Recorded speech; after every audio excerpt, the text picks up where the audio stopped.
we go. All right. And Facebook Live. There we go. So today we're going to talk. You guys have products, Yes. right? Marie, you have a dress line that you started how long ago? Technically, I started about 6 years ago, but my Maluxe label I started about 3 years ago in full force. All right. Yeah. And you do.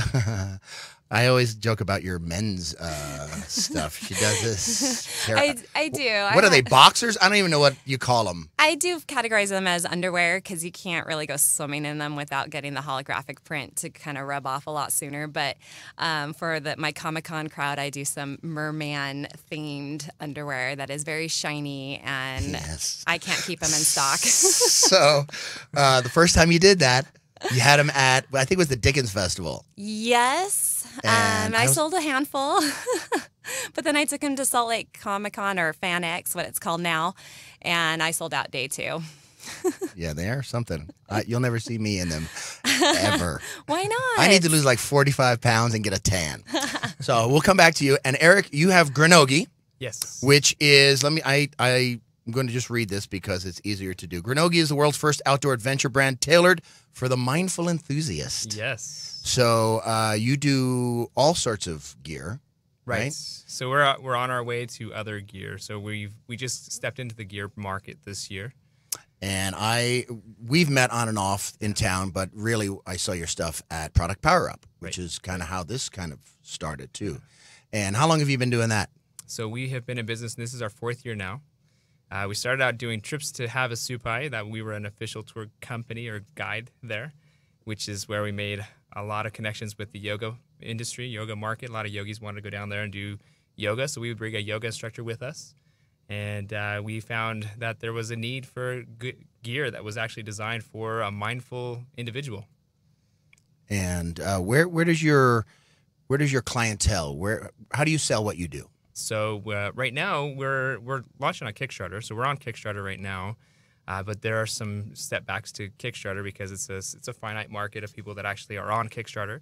But we are looking for ways to get the products on our website and into the stores. We've got a lot of yoga studios and outdoor adventure companies who have expressed interest in ordering the product.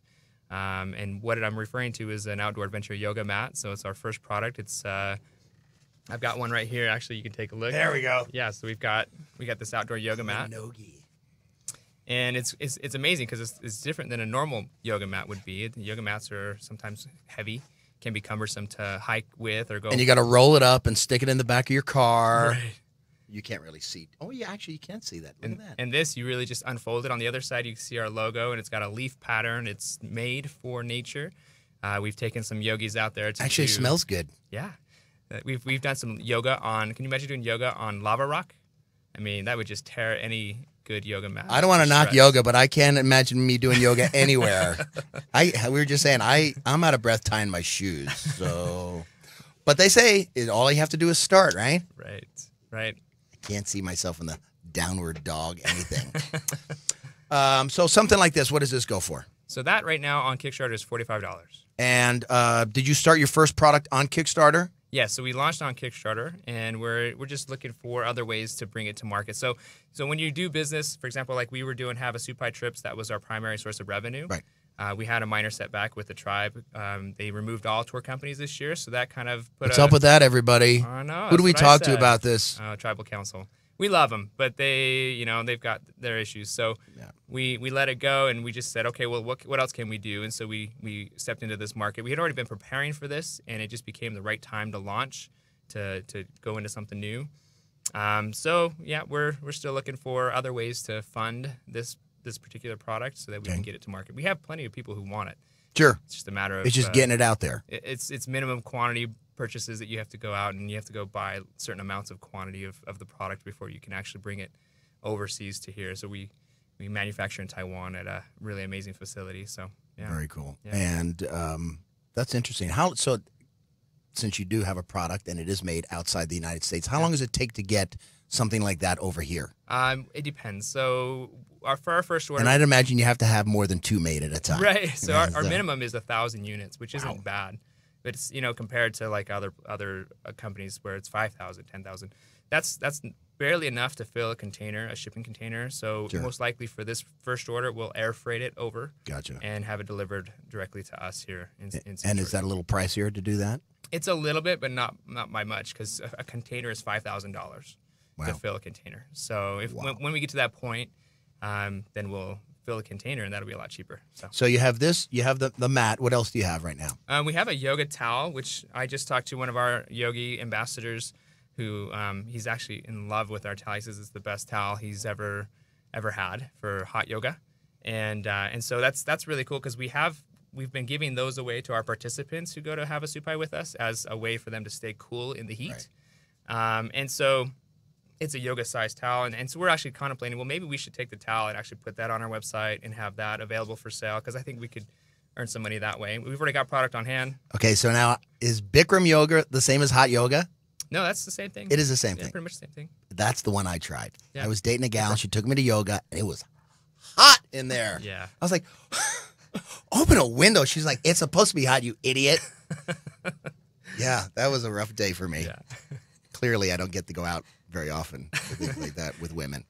So that's awesome. That's pretty cool. Yeah. Okay, so now, Marie, you make all your stuff. I do. You make everything. Well, I have a team now. You do? I used to do it all 100% by myself. I still make my own patterns. So I'll start with a design sketch, and then I'll make my own patterns, and I'll go through a few fits. I used to work in Los Angeles as a technical designer, so I have the background to even start manufacturing at some point. And I'm working on, my business plan is finalized, so I'm looking for a business investor as well to start manufacturing and start getting more items out there, because manufacturing, I could produce a lot more than what I'm doing right now. Sure. But I have a lot of fun designing and having even my small quantities, because it's fun to tell people, hey, I only made 6 of these. I mean, well, what and else it's can you say? And even though Eric, you have your stuff made elsewhere, you come up with the ideas. It's from concept, to finished product. Exactly. Yours, you're sitting in your living room. I don't know. You're like, you know what? I'm going to make this dress. It's like a kitchen/living room. I live in a 1-bedroom. I've seen it. Yep, you've seen it. I've seen it. Yeah, it's that little corner. Brainchild Central. Over yes, there. And it's always a mess because it's my creative space. And you have a 7-year-old. And I have a 7-year-old. Yes. If you don't make a mess, he'll finish it for you. Absolutely. Yeah, for sure. And you have all sorts of things. You do dresses, skirts, blouses, jumpsuits, choker. You do that choker. Yeah. Right? So what's cool about the chokers is I make them from my leftover pieces. So instead of throwing away chunks that I can't make into clothing anymore, I turn them into jewelry. That's actually how my lingerie collection was born too. So if they're big enough, I'll turn them into my lingerie collection. But generally, my hot item for the leftover pieces are the chokers. And they're pretty popular. They are very popular. I've watched them go fast. Especially at like Street Fest. Street Fest. Which was last Friday. Yes, it was. And you were both there. Yes. And it was awesome. And that morning you started speaking, right? Didn't you speak at the Startup SDG? Yep. How did that go? It was awesome. A lot of people? It was a great crowd. Yeah. We had a good crowd. Man, there's a lot of stuff going on in this town. People with great ideas. I came up with an idea to create something that you could hang your clothes on. But somebody already thought of it. Or a rack. I'm trying to find, yes, that's it. See, nobody's, anyway. I'm trying to find something that they've already come up with and nobody's like taking credit for. I'm in. No such luck. So how many items do you make it? You go and you do these fashion shows. You went down. What was the thing you went down in south November? for? Yeah, it was in Los Angeles. It was actually my first Los Angeles-based fashion show that I did, and so that was a very great opportunity. I met a lot of people. I met some investors and a lot of great people between designers and all that. I bet you saw all sorts of stuff down there. I used to live down there, but yeah. I went and I forget what museum in New York City. It was the Andrew McQueen exhibit. Oh. Man, that's some odd stuff right there. I bet. That was some odd stuff. And the only reason he had an exhibit at the museum is because he had committed suicide, so they gave him this, like 4 wings of this museum. Oh, and, wow. $14 million shoes or whatever it was. I'm thinking, yeah, I'm good. I like Payless. Right? But yeah, so that's cool. And how do you do stuff online? Etsy, yes. I think you do Etsy. Etsy, yeah. I'm working on getting my own web base soon too, and I'm working on getting on Amazon as well. have to kind of smooth out a few kinks with that one. But I'm working on it. Now, are you, and this applies to both of you, do you do just onesie type sales, like somebody does an online sale and you send it off to them, or are you Yes. mass producing for stores? I mean, where are you in this process? Because to me, I moved here to open a comedy and dinner theater. That's a very brick and mortar type thing. It's old school. You can't really do Kickstarter for something like that. Nobody's going to give you $1.5 million to do construction on a building that you don't own. Yeah. You know, let alone give you money for anything like that, really. Yeah, for sure. So products always fascinate me. I've always thought, man, if I could come up with something. So how do you do that? I mean, where do you start with something like that? Who wants to go first? Okay, first. sure. So right now I do both like Street Fest, Saturday Market at Tuacahn. So you're online looking for events that are coming up. Yes, I'm looking for local events to be pop-ups. Eventually, I'll probably start doing some home-based parties as well if people want to do that as well with my current inventory, because I'll make a size run. But I also do have items that I exclusively sell online. Some of my formal items. I do have a formal collection as well, like alternative wedding dresses and bridesmaids jumpsuits or two-piece outfits as well. And those I do just exclusively online, and I'll do those as made to order. So somebody orders a blouse. Uh-huh. What's the turnaround time for something like that? Right now it's about 2 weeks, just because That's not since bad. I'm a single mom and 2 other jobs on top of this, it does take about 2 weeks just to make one shirt. So creating your own product and a job, that's called entrepreneurship, right? It's Yes. called living, right? Okay. Yes, absolutely. For sure. So, and you get those on and off on a regular basis, I'd imagine. Yes. And then you go and you do these different shows and you bring, I actually helped you move stuff one day Yes. to storage. Yes, she you has have. a ton of stuff that racks and tents and I have a battle mannequins. Yeah, A battle room from my last rack. It attacked me. So you bring 150 pieces with you? Give or take now, yeah, especially Right. now that I have a team, since I can't, there's no way that I could cut and sew it all myself. So I do about 50% of my sewing still. And my 2 ladies are awesome. They are quick and they do it on their own time as well. One of them is also a single mom. She's widowed. She's amazing. And she's out in Cedar City actually, and she's up to my par because I used to coach her bridal. So don't ask, I won't do bridal anymore unless it's my knitwear. But I've been married and divorced twice. I won't do bridal anymore either. Just Nice. For the record, everybody. Yeah. So she's up to my par, and I don't tell people who actually sewed what because she's at my level of skill level, because I do have Gotcha. the background in pattern making. I have the background in sewing and construction, and knitwear is my specialty. It's my favorite thing to work with, which not every woman does. Like a lot of home sewers love woven stuff, which is like quilting and maybe some other kind of dresses as well. So And for the record, there's a lot of quilters around here in southern Utah. there is, and like- they do amazing work. Oh my gosh, I've seen them. I just don't have the time. I've done a few quilts myself, but I just don't Crazy. have time for it. It's a lot of work. It a lot of work. is. But it's rewarding. It I mean, you is. love it. I do. Right? You do. And you do a great job. Thank you. So, Eric, Yeah. you have a product. You come up with these ideas. You sit down with your team. I'm guessing the wife. Yeah, well, I've got a few other people, but Right. But I just want to comment. I mean, the creative process is just amazing. It It's is. so satisfying when you start to create something either on sketch and then into a pattern and then into material and then a physical product. It's just amazing. It to is think. pretty amazing. And I think that's where the gratification comes from. It's like, wow, we designed this to be a specific way, and it's coming out just exactly the way we wanted it to. And Now, does it always work that way? Sometimes you get something, you go, man, that is not what I was thinking. We've gone through 5 or 6 Yeah. prototypes. Sure. So yeah, every time it's been slightly different or something wasn't quite right. And so Right. you modify, you pivot and keep going.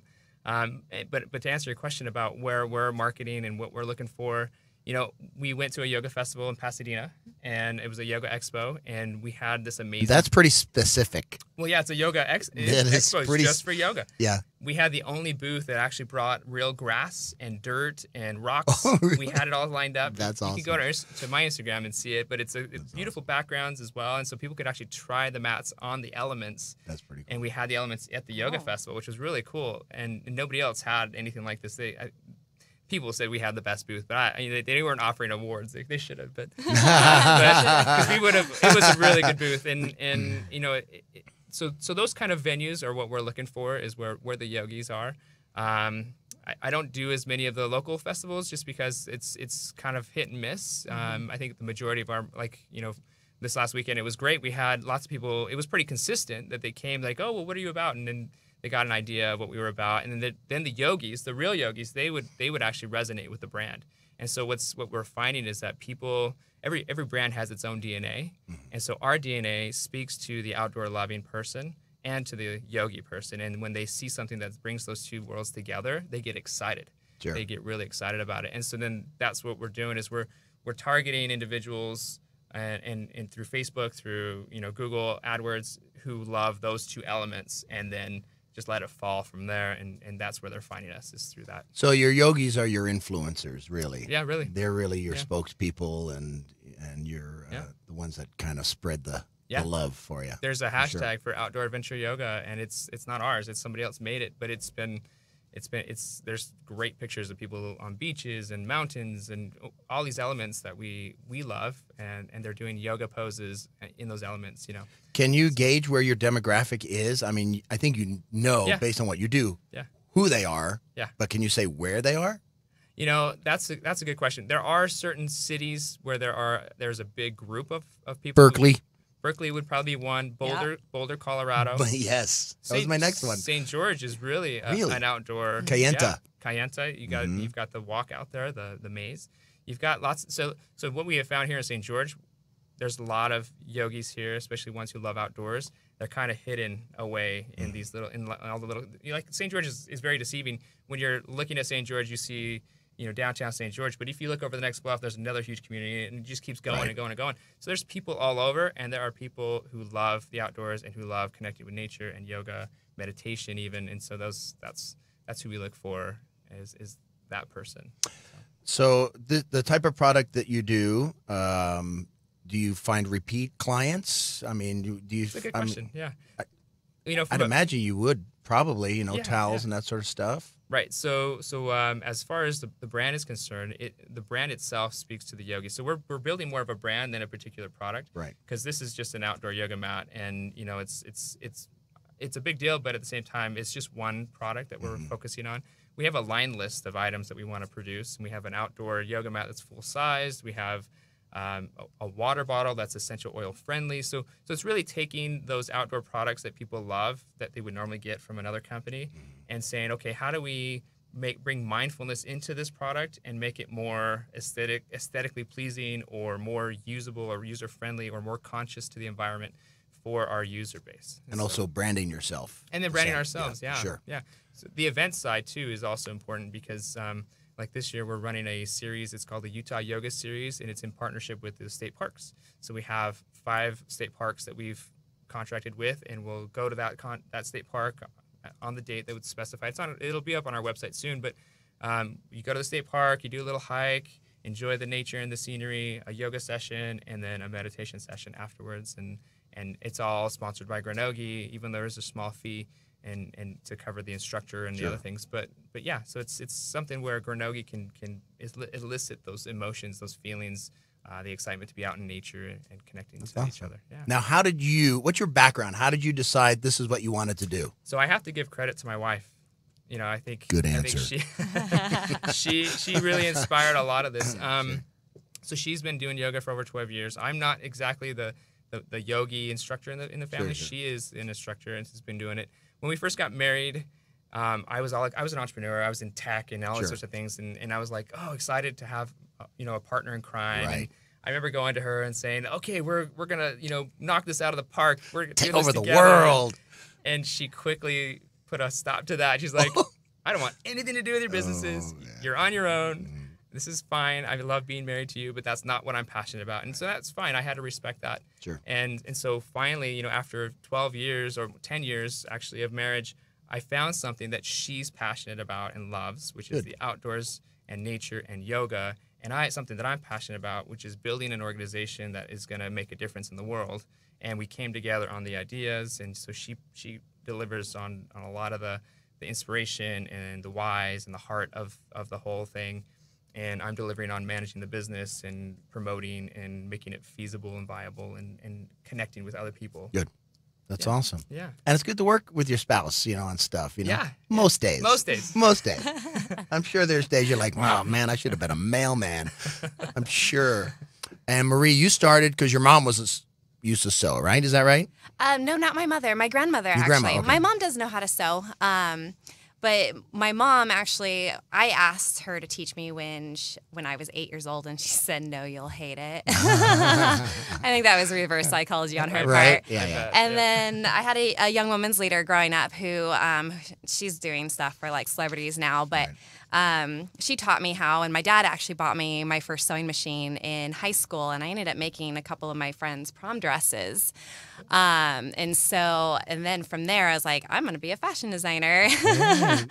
And having the experience from working in LA and having Fit Tech, I actually fit for all types of women. My first company I started was the Marie Nohr Designs, which is breastfeeding friendly clothing, which there was a need for it because when I was pregnant with my son, I couldn't find anything. And so I still do that. It's a separate website for the Marie Nohr Designs. And then I started my Maluxe label because I was no longer in that market myself. And so I was looking for comfortable clothing, especially with pockets. And then I found a need that not every woman is the same size. And so I've actually started in the last 2 to 3 years offering plus sizes now as well. And so it's been very nice to help make women feel very, very comfortable in their own bodies since we're all beautiful in many different ways. Very true. Yes. Very true. And you have some of your items with you, right? I do. So when we come back from this break here in a couple of minutes, we'll talk about that. And also what I want to do now when we come back is talk about some of the challenges that you have when you have your own business, like where you get your funding. You're talking Kickstarter, obviously. And I know there's so many different crowdfunding things out there. And I talked about this at Product Power Up. Is what makes a good fit for you? Is it Indiegogo? Is it Kickstarter? Is it GoFundMe? And why? And some people use it not necessarily to raise money, but to raise awareness. And what the difference is there, because that's big too. And then why Etsy for you? You know, that's I don't know. It seems like that's the ladies' thing, Etsy. And that's another thing that I'm totally clueless about. But everybody's like, oh, I got this on Etsy. What is that? I don't know what that is. So we'll talk about that, and we'll show off some of your stuff. Is there anything that you'd like to talk about specifically? Maybe we can even reach out to some folks on Facebook about, and where you want to go with your business and where you see yourself in the next 10 years. Are you asking me right now? No. Well, think about that. Yeah. All right. Think about, because that's important, obviously. Yes. I mean, you've been doing it for a while. You've been doing it here now for a few years and stuff. And it'd be nice to move all your stuff out of the garage and have a warehouse and that kind of thing. So, real quick, let's go over a couple of things. Again, of course, both of you are involved in, we're at Street Fest, and that was pretty successful, I think. Yes, it was. You get a lot of business out of it, I know, because you do a lot of the festivals and stuff. I do. First time I've ever seen you at Street Fest, you were there more with the Atwood Innovation Plaza, right? Last minute invite. Yeah, and Don. Yeah, and Don's good about stuff like that. Don Willie's great. He's the executive director over here at the Atwood Innovation Plaza, and if you haven't been over there, check it out. It's amazing. Yeah. Some of the stuff they do over. They have a whole schedule of events, and they do the Startup STG now. I said once a month they're doing it, I think, where they bring in, entrepreneurs, or as I call them, wantrepreneurs, because these days everybody says, oh, man, I'm a right. Yeah, I don't know if you've ever heard of Gary Vaynerchuk. I love to listen to this guy. He loves to pick on the 22-year-old life coaches. Oh, yeah. Which I think is great. But hey, man, that's the way the internet goes, man. More power to you, baby. Yep. So we'll talk a little bit about all of that stuff. Coming up is the next one is May 3rd for Street Fest. So if hopefully we'll see you both there. It'll be awesome. I'll be there. And then my shameless plugs. April 15th, Dive Bar Comedy at the one and only. April 27th, the last Ha Ha Hurrah with myself and Kabizi. April 27th at the Falls Event Center. And stick around, everybody. We got Marie Nohr and Eric Baird talking product and the millions of dollars they're going to make this year with their items. Stick around. Yeah. Stick around.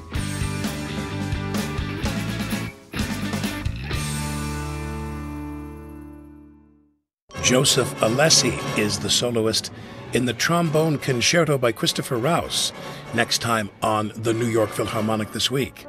I'm Alec Baldwin. Please join me for a broadcast that will also feature works by Kodai, Wagner, and Tchaikovsky. Leonard Slatkin, Kurt Mazur, Leonard Bernstein, and Zubin Mehta will all conduct the New York Philharmonic this week. The New York Philharmonic, Wednesdays from 11 till 1 on Radio St. George 100.3. And now this health tip from Stapley Pharmacy. Sore throats stink. Often when a college student gets a sore throat, they reach for the over-the-counter, sugary, dreadful tasting cough drop in an often unsuccessful attempt to relieve that awful, scratchy feeling. All the while, you are missing your classes. Instead, how about a flavored lollipop that contains a numbing agent that blocks the pain signals to your brain? It's perfect for post-tonsillectomy or oral surgery and can even help with pain from cankers and herpes breakouts. Sore throat lollipops won't take the place of an antibiotic if you're sick, but will help with your pain. These lollipops must be prescribed by a physician, but your on-campus health center is familiar with this product. All you have to do is ask your provider for a prescription. If you have questions, talk to your favorite pharmacist, and remember, your pharmacist is your most accessible medical professional. Stapley Pharmacy has your prescription for success.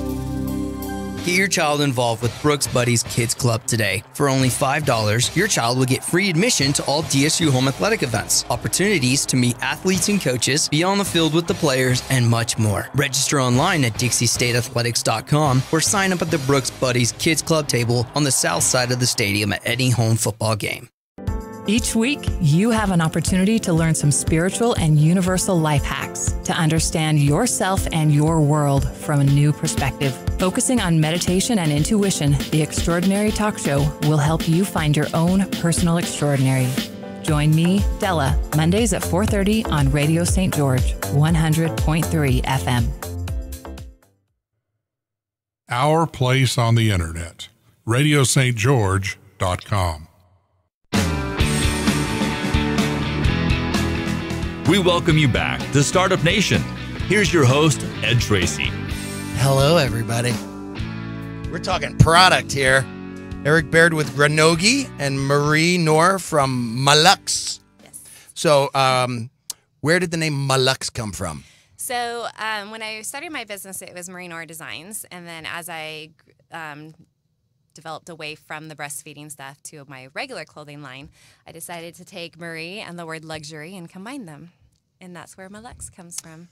And that's nice. Right? And Granogi. So Granogi is an interesting one. We started with our first event, and every time I talk to people about our first event, it was going out on an adventure, on a backpacking trip, and to have a super 10-mile hike, things that granola would do. And then when we got down there, we were going to do yoga and meditation, things that yogi would do. And then I was trying to shorten that. It just spit out of my mouth, Granogi. And it was like lightning bolt, like literally like a lightning bolt struck. And I was like, that's the name. I was like, oh my gosh. And we did the research and it was available and we secured it. So that's awesome. Yeah. Yeah. That's one of the hardest things when you start something. You're like, what are we going to call ourselves? You know, like I'm in a band and I always wanted to name a band Free Beer. Tomorrow at so-and-so, free beer. But then I'd be in trouble with everybody. So, but yeah, for sure. And then, so you talked a little bit earlier about Kickstarter, right? Mm-hmm. You have just the one product on Kickstarter currently? Yeah. Right. Why Kickstarter? That's a great question. Because like we said earlier, there's like 30,000 different crowdfundings out there. Yeah. You know? So we found ourselves in a position where we needed to raise the money to produce the product. And, you know, I don't know if you know, there's a company up in Salt Lake City. They're amazing. It's called Koala Tree. Yes. I love Charlie, those guys. right? Charlie Bessie is amazing. And so the man, the myth, the legend. Hopefully I'm going to get him on the show one of these days. He's great. You really should. I love Charlie. He's awesome. So I told Charlie, look, I'm following your footsteps because the way that their story, if you ever go look that up, it's really amazing. They were on the brink of bankruptcy, and they decided to downsize their like 300 or however many SKUs that they had down to just one, or just a couple. And so they launched that one on Kickstarter, and they did really well. And even to today, I mean, they're on their, I don't know however many Kickstarters they've run. I mean, they funded a product just recently in, I think it was 5 hours, $50,000 in 5 hours. And, Yeah, it's and crazy. they met their goal, and they've exceeded that goal. So what's amazing is that that's the only way they launched their product. And so I was looking at that model, and I'm like, yeah, that's a really appealing model because they only have 3 employees. Right. They have outsourced everything else, and they've got teams and teamwork coming together to make their brand a success, and they really speak to their market, their DNA. Remember I was talking about DNA? Their DNA is very eco-friendly, eco-minded, millennial crowd. I mean, that they love it. And so that's where I started to say, okay, well, let's see how can we transition our business into that type of scenario with Kickstarter. And Kickstarter versus Indiegogo, GoFundMe isn't necessarily for product, but between Kickstarter and Indiegogo, there are statistics that show, which one has more men, which one has more women. The thing that we came up against is like there's only like 18 million subscribers and maybe like 5 or 6 million that have actually backed a project. Right. So I'm already down to 6 million, and now I got to figure out, okay, which ones are outdoorsy and which ones love yoga, and then I got to like market to those individuals. So it just became a kind of a shrinking market. And so, is Kickstarter the best fit for us? We're still learning. We're still learning and trying to figure out, how do we make this work for And us. how long have you been on there? Going on 3 weeks now. Okay. 3 weeks And it's a lot of work. And people think it's a total misconception to think, oh, I'm going to put my product out there. I'm going to send a link to all my friends, and they're going to give me $500 a piece, and we're going to be millionaires. That's not how it works. I mean, you've got to do the legwork. You got to they say the first couple of days and the last couple of days. There's a lot of work there, and in between, it's like doing a social media campaign on steroids because you've got to push it every day. You've got to make sure you keep it. It's branding. It's branding and fundraising all at once, and begging. There's a little bit of begging in there. A lot of begging. Yeah. Texting everybody in my phone book. Yeah, man. I mean, it is, and they're not all successful, and I think you'd agree that the ones that aren't really successful are the ones that think, oh, I'm just going to put my X product out there, and at the end of this, they're going to send me a check. And man, that is not how that stuff works at all.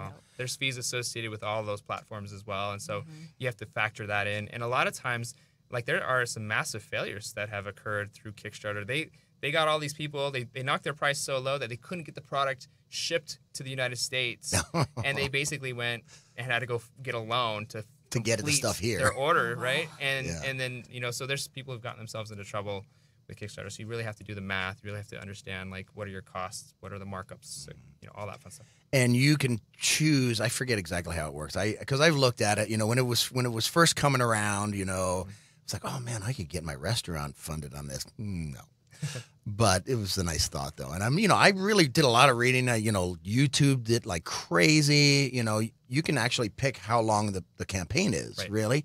And again, I think Charlie talked about this too. It's not even so much to raise money, but it's to raise awareness, and if you do that, then the money really, is secondary. If you get that product out there, because now all of a sudden all these people are seeing it, and he's done a couple now, I think too. He's done like 6 or 7. Yeah, he's done a few, and people will literally call him and say, hey, when's your next crowdfunding? When's your next Kickstarter campaign? I want to see what the next product is. So it's good for that kind of thing. Yeah. So, Marie, yes, you could do this. You can do it. I did a GoFundMe for the fashion show in Los Angeles. Now, why GoFundMe? Because it was an easy link that I could send to friends and family, and to also like business owners, lawyers, anybody that seemed interested in wanting to help me kind of take that next step that I needed. Sure. And how was it successful? It was. I was able to cover half of it on my own to get myself to LA, and then the other half was funded through actually one in particular was a very dear customer of mine. She's been shopping from me for about 4 years, and she was getting ready to serve a mission in Fiji. I made her an order, and then she handed me a check for the last of what I needed to get to Los Angeles. There was a lot of tears that day because she didn't know what I needed. She just good for her. She's like, this was the number I felt inspired to give you. And I was like, and she's like, this is for your business. And I instantly started crying. Now, some of them, and I forget which ones, but some of them you have to hit the whatever, let's say you want $30,000. If you don't hit the $30,000, you don't get the money. Right? Right. And GoFundMe isn't like that. And that's one of the reasons why I picked that platform. Yeah, that's very good. Yeah, our goal is $20,000. We're almost a quarter of the way. Call now. We are raising money for Granogi, everybody. Look up Granogi. Call now. We'll get there. So exactly for that reason, like, you know, when you set those goals, it's an all or nothing campaign. So if we hit the goal, then you know, as a backer, that's when my credit card will get billed. That's when, you know, I'll get my product however many months or days after, you know, that occurs. And so, it's really, you know, you got to look at those numbers, because if I set a $50,000 goal, it's unreasonable, right? It's actually probably too much and definitely not going to work. So you got to make sure you dial in that goal to the right amount so that it's enough for you to cover what you need to make it. Do you give them little incentives? You know, hey, donate this much and you get this, you know, a hug. I've seen hugs, thank you cards, dinners. I mean, all sorts of fun. If I have a soup bite ticket still, I mean, I'd say, you know, enter it into win. But, you know, and they're the people that do that are probably few and far between. They're usually the people that believe in you and they want to see it succeed, and that's what really makes the difference, you know. And those people, and I'm sure just like in social media, you have a few haters, you know. I don't like the color. I don't like the texture. You're gonna fail. Okay, buddy. Go back to watching I do customs. People's Court. Just saying. Oh, there you go. See? I do custom orders. There you go. You guys don't do custom orders, do you? There's not much for us to customize. I was gonna say. Not at this point. Here's a huge mat for Ed because he's fat. Let's hope not. As far as crowdfunding goes, this is kind of your first one that you're doing, and so far, no complaints. You're a little nervous. Lots of maybe. advice. I mean, oh yeah. Well, and I'm sure you're going to get lots of advice from people. Right. But how many times a day would you say you go on there and send out reminders? Well, I've updated at least once a week is what I've done so far. So you can send out an update. I guess others have done more. You know. Do you do a little video? I've done some videos. I've got to do. That's a big thing. They more say videos. Yeah. We have a video on our Kickstarter. Yeah, you can actually see that. That was pretty amazing. And then, you know, we've got people who are actually using the mat, and I've done some videos of that and added it to the Kickstarter so people can see it. Yeah, that's one thing I remember. They say to do an effective crowdfunding campaign, you need a nice little video, you know, to kind of get the, you know, get the interest and that sort of stuff. And well, there's different videos too. I mean, for example, like, you know, Squatty Potty's video that's with the pooping unicorn. I mean, that's hilarious. I mean, that type of thing goes viral. Yeah. And so then I think our video is more like an outdoorsy video where people are out in nature using which makes sense. Which makes sense, right? But if I had, you know, $500,000, which is what it costs to use the Harmon Brothers, if I had $500,000 to go have them write a video for Granogi, I don't know what it would look like, but it would be probably really funny. So. Let's hope it wouldn't be a pooping yogi.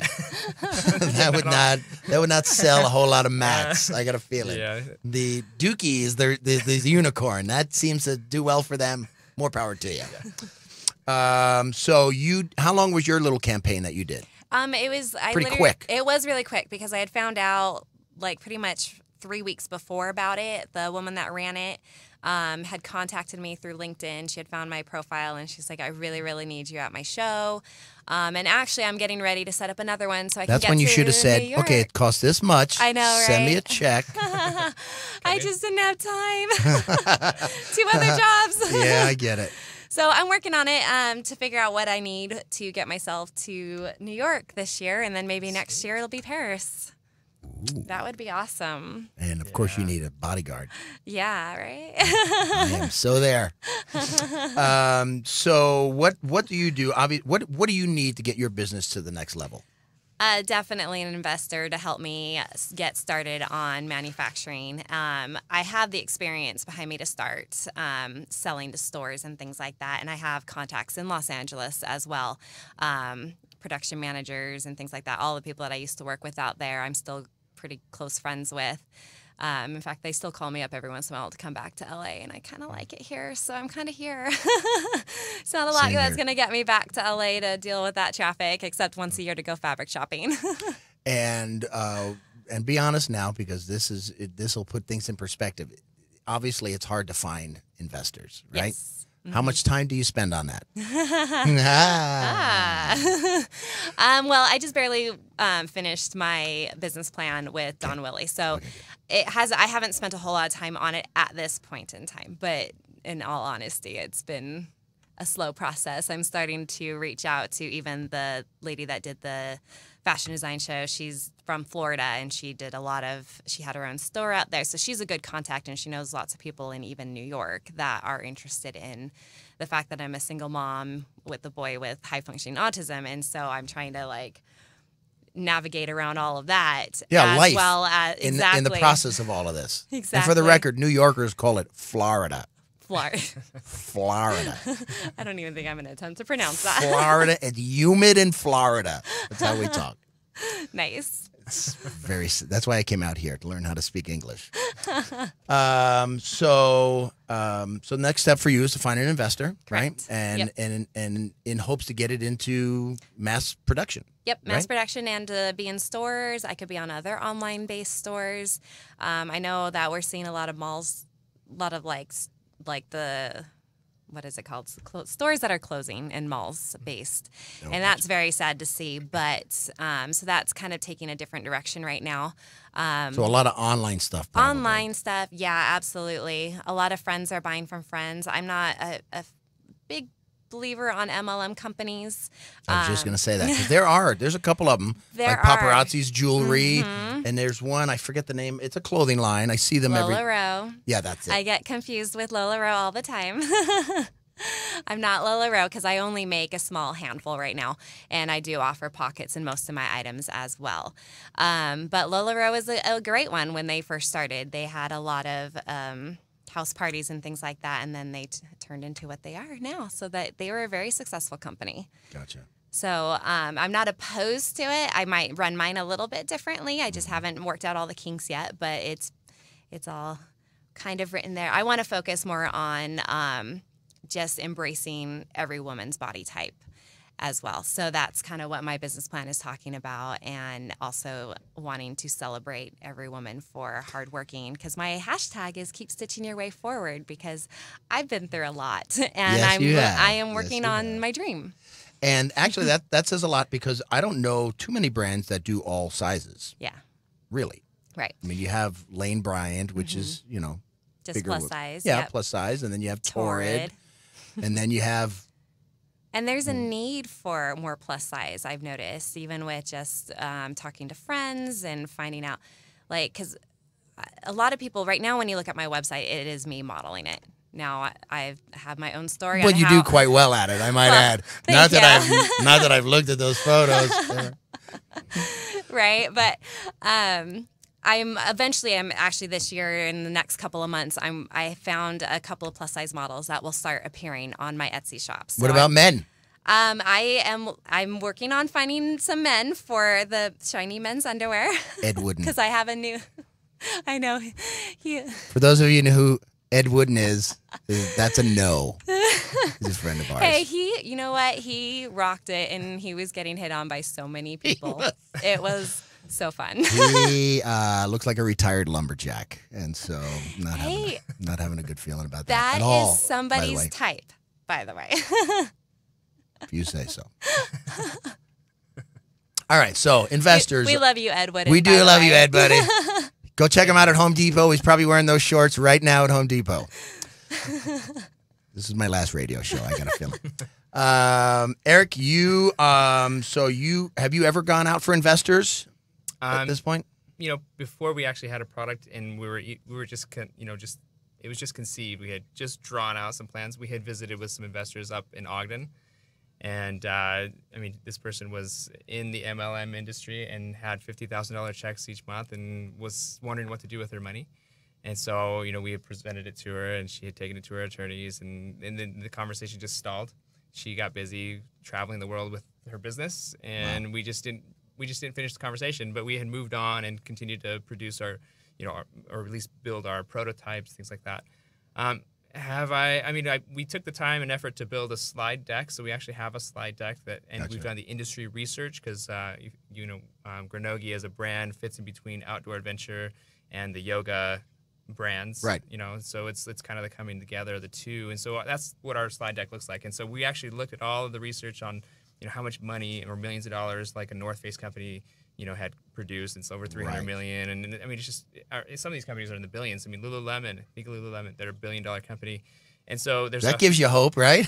Yeah, well, that's amazing. For sure. Yeah, and so you see these other, companies that I don't see as competition. I see them as like leaders in the industry, and all of them have their own. Again, I go back to DNA because it's so important. I think competition kills creativity, and so when people are getting competitive and saying, "Oh, well, I can do that," I can do that. Takes you off your groove. It takes you out of your groove. Yeah, we want to, we want to foster creativity and co-creating, or at least you have your brand and your DNA, and I have mine, and the right people will come, right? So looking at all these outdoor brands, looking at these other companies, like we have our niche, we have our brand, and the people who love what we do, and all of them have their own.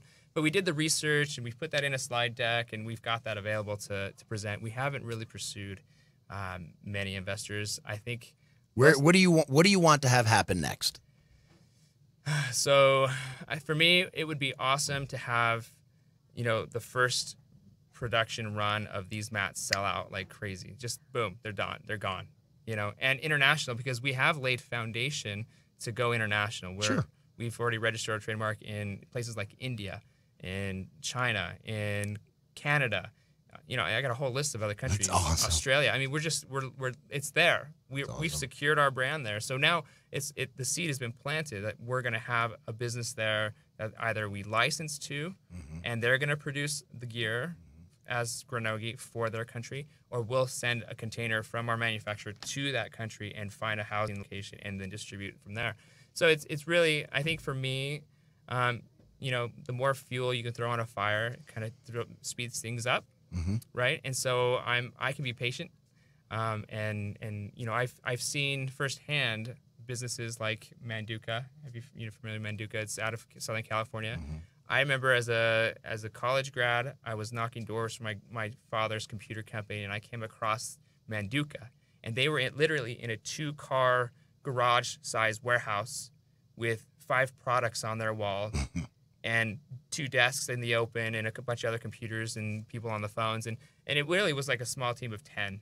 I mean, but like 15 years later, this just seems like a long time. 15 years later, they put money down on a $300 million property. They built a brand new facility in El Segundo. They're one of the rich. I mean, I say richest. I mean, one of the most prominent brands out there. They're making a huge difference in the world. They're doing some amazing work. So. I know what's possible, and so for somebody to tell me that you can't do it is almost. How do I look? You look amazing. Thank you so much. I have some lace we can add to that. I'm good. You should. I know, right? Right. If anybody would do it, it'd be me. Oh, there it is. Granogi. It says it right there. Granogi. This is very nice material. It's not like you would think a towel would be. Is that the towel? That's the towel, This yeah. is the towel, and it's feel huge, She hasn't dude. felt that yet. And what did you say? If you put it in water, right, and you can wring it out, and then it cools you? Yeah, so get it wet, you wring it as much out as you can, and what's left will actually cool you down. That's awesome. It's an amazing cooling system. So we need to sell 1 million of these, everybody. All those, yeah, I got like 600 in the garage. We can start selling those, and then I've got like. Okay. Maybe that's what I need to do. Start selling the towels first, and that'll fund the mats, and then I get the mats out. There you go. Because I'm all about bootstrap. If I can bootstrap, and investors don't want to see that there's 5 or 10 owners. They want to see if you're an owner. They want to see what you did on your own. Right. Exactly. Before they ever give you any money. I get it. Yeah. I get it. Which is why I can't find a woman with a lot of money. But I'm not bitter. Marie, show a couple of your items real quick. We got about 3-4 minutes, and I just want to make sure we give equal time to my newest item. I'll show this. This is a belt. So I call them skirt belts. And you can wear them over any of my products. So joggers, pants. I have some wide legs as I move away from the microphone. Did I say microwave? Microwave? It's okay. Yes. I need to move away from my microwave. Anyway, so you can wear it over jeans as well. It looks adorable over jeans. It also looks adorable over my dresses. Now, I love to put pockets in almost everything. So these are a pair of my joggers, which, by the way, are awesome for yoga because I have worn them to Be Hot Yoga Studio before. They have pockets as well, and then they have the elastic in the bottom. And I have sold these to men as well. They look pretty comfortable, actually. They really are, and they have a drop crotch area, which is why it works for men. Thank you. Yeah. I have A-line dresses for those that don't like the Empire dresses that I started with 2 years ago. Again, pockets, because ladies, we need real pockets. I can fit my entire cell phone in that. You need pockets on top of the giant purses that you already carry, ladies? Yes. What is the deal? This is that maxi dress. I know we can't see the whole thing, but this is one of my popular maxi dresses with pockets as well. Beautiful green. Yes, I love that. That peacock print has been very popular. This one's my newest. It's not on my website yet, but it will be. So I do, pencil skirts with pockets. And then culottes are the next big thing, which are the wide leg pants. I'm not sure if I can almost see the whole thing. There we go. And they also have the cute little bow in the pocket. Those are pants? They are pants, yeah. Oh, look at that. They're called culottes. They're also known as gauchos, and they're back again. I'll take your word for it. And then I do have coordinating shirts to go with most of my items. I'm wearing my blue one that I just finished as well, so this blue color is not on my website yet. But yeah. You're a busy lady. I am. What is your website? So www.maluxe.etsy, so that's etsy.com. Okay, and then they can buy any of the products there. They can order stuff. They sure can. Any size. They sure can. It's different colors. I mean, I'm a Yep. guy. I have no idea. I get a blue suit, a white shirt, and a tie. Good to go. I go to Buckle. I go, that looks nice. I bet they have the same thing at Target. I'm good to go. Right. That's my thing. So, yeah, right. so I do offer different colors and solids and things like that. And www.maluxe.etsy.com. Correct. Okay. And Granogi's. Granogi, yeah. What's the website? So it's just GRAN, Gran, OGI, Ogi.com. So gotcha. And don't what? forget the W. So these two items are both on there. Yeah. And I'd imagine for something like this, it's just the one color, pretty much. We have an orange. You do have an orange. Uh-huh. Oh, that's blue. cool. Yeah. Yep. I like this, actually. I'm going to have to take it to the gym with me tomorrow. I do go to the gym. I know I talk a lot of smack, but I do go to the gym because they have a snack bar. Such a liar. What else? In 30 seconds or less, what is it that we can do to help either one of you take your business to the next level? What would you like to see? Come shopping with me at any of my local events. Come see me, because I don't put my chokers online. So if you wanted to get your hands on one of those, definitely come to Street Fest. Where are you next? I'll be at this Saturday. I'll be at Saturday. Tuacahn? Tuacahn, thank you. Saturday Market is what I want to call it. And Eric, how about you? I would say go visit our website and pledge at Kickstarter. That would really help us. And where are you next? So we are in May 11th. We're actually doing an event at Sand Hollow. It's a It's a yoga hike. Yes, I saw that session. advertised. Yep, right there on the website. Eric Baird, Granogi, Marie Nohr, Maluxe. Thanks, you guys. I Thank really you. appreciate it. You guys Thank made the you. show worth it. Thank you. We'll see you guys next week here on Startup Nation. Make sure you check these guys out, and we'll see you next week, everybody. Thanks again. Thank you.